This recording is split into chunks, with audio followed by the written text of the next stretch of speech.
Trump's Failures by Victor Davis Hanson on American Greatness, December 29, 2019. The left, far better than the never-Trump right, grasped that Trump is succeeding and that it has little traction in demanding economic, energy, immigration, trade, and regulatory alternatives.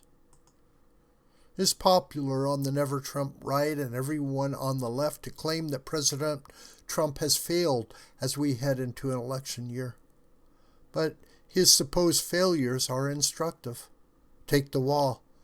True, Trump certainly in the last 3 years has not come close to building an envisioned initial phase of 1,000 miles or so of border fencing to stop the easiest access to the United States, much less make Mexico pay for it. Yet even his critics concede he relentlessly tried, and are fearful he will soon succeed. There are some considerations to keep in mind. In some sense, we have had no wall at all, given that the previous chain link and thrown-up steel barriers were hardly an impediment, at least in critical free passage zones. Trump is addressing this. A recent Economist article lamented the fact that Trump is, in fact, slowly building a wall and replacing previous makeshift barriers in a manner that supposedly will have negative results, as defined by proponents of open borders, and irrevocably change America's southwestern border.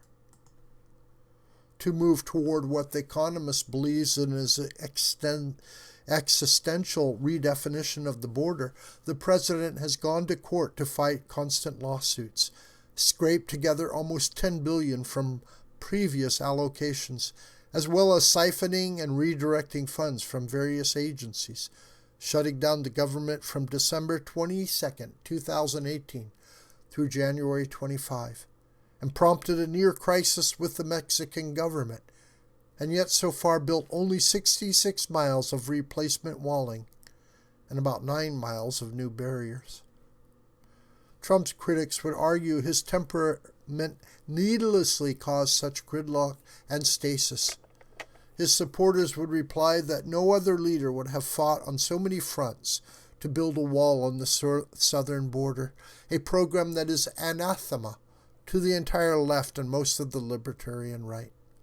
After all that fighting, the money and the momentum are turning in Trump's favor as border crossings have dived over the last 6 months. U.S. Customs and Border Protection predicts that by the end of 2020 there will be 450 miles of new walling and another 60 miles started. The left is beginning to worry that its intersectional doctrines cannot address increased job opportunities for entry-level African-American workers when deportations of illegal aliens proceed. Again, the point is that after 3 years of mockery insisting Trump has not built his wall, he nonetheless has attempted almost every imaginable method to do it. And now the invective over the last few months has begun to alter. If Trump between 2017 and 2019 was mocked as an obsessive Ahab, pathetically and in vain chasing his great white wall, he now is being redefined as a dangerous xenophobe, whose American version of the Maginot Line may soon become dangerously reified. The same ambiguity is true of many of Trump's other failures. The right direction on trade and China. On trade, for much of Trump's tenure, U.S. trade deficits increased and gyrated in a pattern not much different from the latter years of the Obama administration. So far, Trump has been widely pilloried as a reckless protectionist, a mercantile Quixote jousting at Chinese windmills without any idea of sophisticated trade theory, and hopelessly naive in his effort to confront the Chinese colossus by 19th century tariff policies and Napoleonic continentalism. But again, recently appears things may be changing, if only incrementally. The September trade deficit was $52 billion, and in October, $47 billion, the lowest in 17 months. That's still far too high, but moving in the right direction, without prompting the supposedly inevitable recession. So the recent reduction cannot all be attributed to recessionary pressures that in the past has ossified trade in general. Rather, the trade deficit decline occurs at a time when the United States has maintained historic low unemployment, a record high stock market, and steady increases in workers' wages, all during an era of low interest and low inflation. One can make the argument that trade deficits don't matter, or that Trump's trade war with China was nihilistic, but one cannot deny that, unlike during the last 4 administrations, the United States finally has begun questioning all the conventional wisdom assumptions of the prior 30-year trade relationship with China, so often characterized by Chinese patent infringement, trademark violations, technology appropriation, dumping, and currency manipulation. We currently are in the midst of a high-risk, radical recalibration with China, of which trade deficits are central, but not all that is at stake.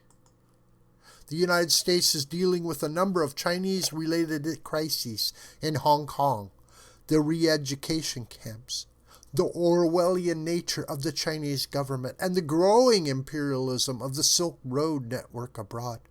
Under Trump, there is at least a chance that China will be forced to curb its predatory trade balance practices.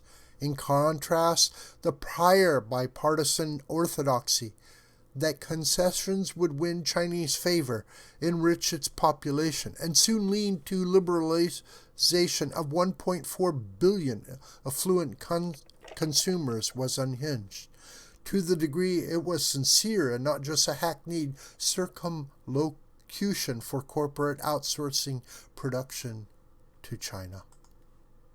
What America First looks like. U.S. energy production continues to rise, given even more federal lands have been opened up to leasing. Frackers and horizontal drillers no longer feel that they are enemies of the people, but are recognized as saviors who provide America with flexibility in foreign policy and inexpensive energy for the middle classes. In 2017, the United States became the largest producer of oil in the world. Gas prices in real dollars remain low. Abroad, most of the traditional talking points of conservative have been reified. The U.S. Embassy to Israel is now in Jerusalem. The Golan Heights are not going back to the murderous Assad regime. Hundreds of millions of dollars less in U.S. aid are not being rerouted through the United Nations to a corrupt Palestinian Authority. The Iran nuclear deal is toast. Iran is not growing its tentacles over Syria and Iraq, but is broke and reeling. The only irony is that those who used to demand such action blast Trump as a failure for actually turning their parlor talk into reality.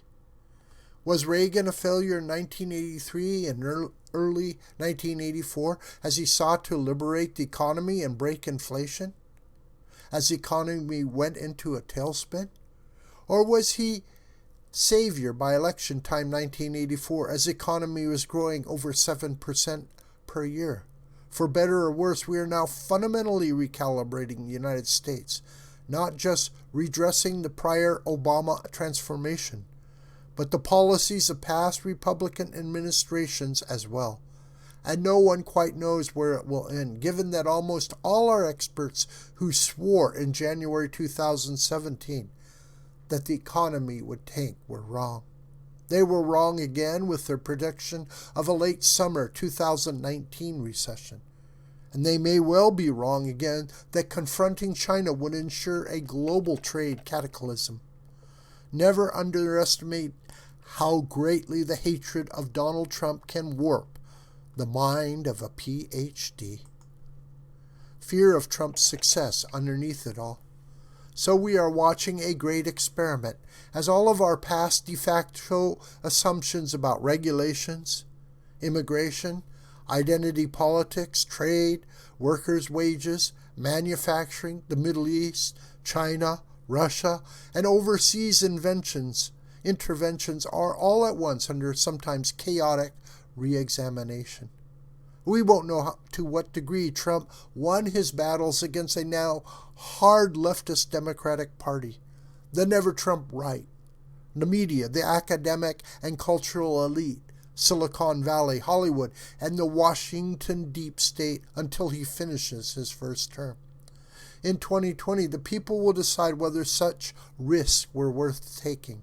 But the idea that Trump has failed when the economy is booming, the United States is energy independent, the border is becoming a border again, China is on notice that the past 30 years of appeasement are over, the military is far stronger, and U.S. foreign policy is being radically recalibrated, is absolutely absurd. Impeachment was never about Trump's failures, but about fears of his perceived successes. The left, far better than never Trump right, grasp that Trump is succeeding and that has little traction in demanding economic, energy, immigration, trade, and regulatory alternatives.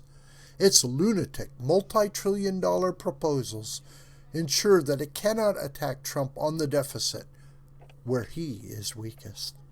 As a result, the left rightly concluded that his only hope to save the progressive agenda is to destroy Trump before the people can vote on his agenda, which they rightly fear is succeeding. This video is a production of the School of the White Crane. Hi, my name is John. Please subscribe to this YouTube channel, and please share this video with family and friends, and on social media. May God richly bless you, my beloved.